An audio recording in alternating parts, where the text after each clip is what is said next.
What changed between the playoffs and the regular season?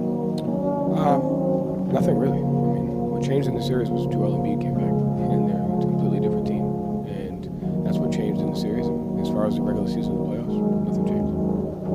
Get up! Get up, sir! He's dead! It's over! Get up, sir! Get up! Get up!